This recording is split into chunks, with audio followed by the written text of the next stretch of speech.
something there. I don't know what, but we can't see it. Oh,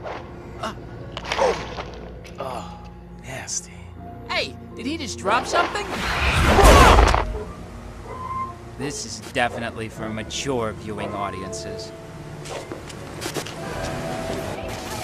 It's been a dark time for Resident Evil. In Operation Raccoon City and Resident Evil 6, it's hard to see any glimmer of the series' former greatness. So in a sense, the release of Resident Evil Revelations on consoles and PC is a cause for celebration.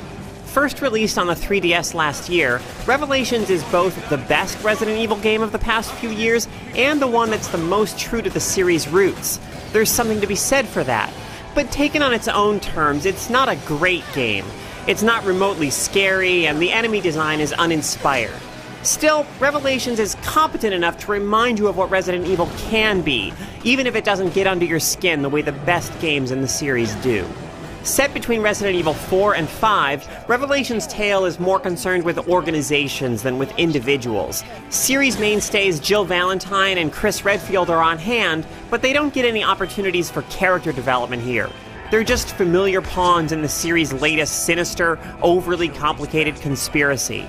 They're joined by one likable new character and one awful one.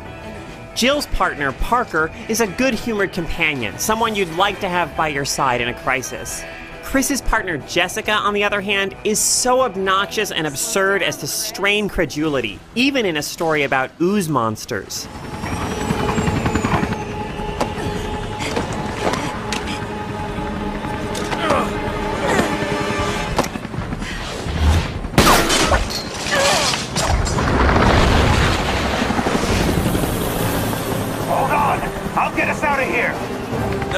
Not yet. We can't let this thing roam free. Agreed.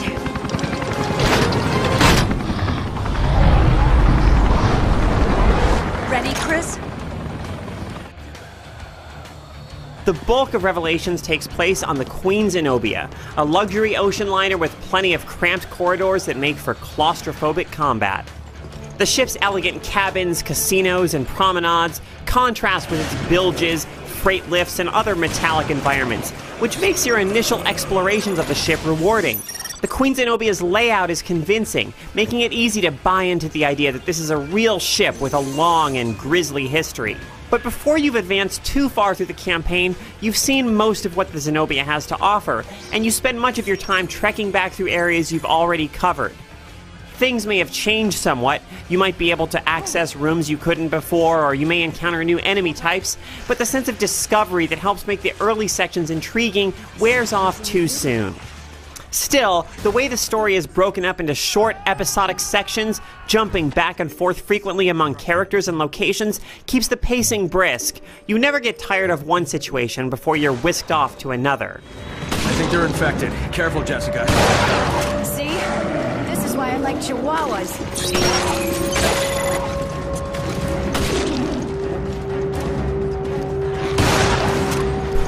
Of course, you're not on the Queen Zenobia for a pleasure cruise. Terrible things have happened aboard that ship, and as a result, you're constantly attacked by bioorganic weapons. Some of which look like people covered head to toe in ooze, and others of which resemble human-sized lizard creatures from a low-budget monster movie. If you've played Resident Evil 4 or 5, the controls and combat here will feel familiar. The camera's closeness to your character limits your peripheral vision, fostering a feeling that you never know what's just around the next corner. The problem is that Revelations never does much of anything with this. You're never startled to discover an enemy you didn't know was there, or given reason to dread what might be lurking in the shadows ahead. There's a half-hearted creepiness to the atmosphere of Revelations, but never anything that might generate actual fear or dread. Instead, the combat is typically straightforward rather than scary. Your weapons feel powerful, and only become more powerful as you augment them with parts you find, but they never feel overpowered. Your enemy's resilience makes you grateful for every ounce of firepower you can wring out of those weapons. You rarely feel truly threatened or desperate, but enemies can still corner you in tight spaces, generating some tension as you fill them with bullets and hope they go down before they get close enough to grab you.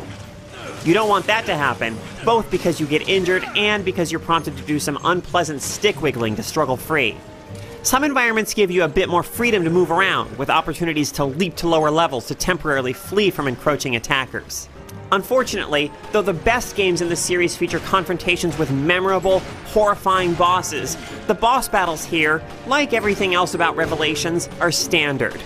Raid mode is an opportunity to fight off enemies solo or with another player, and though the process of leveling up and earning points with which you can purchase more and better gear is predictably compelling, the combat still lacks the spark of scariness that infused the action of earlier Resident Evil entries. Revelations is a decent adventure, but it doesn't come close to reaching the heights the series has in the past. I can breach the master network of the plane's onboard computer if I can just extract the web key from this dongle. Whatever that means. Just do your thing. It means we can scavenge the data on that freighter. Now you're talking. I've seen enough. Let's head to the crash site.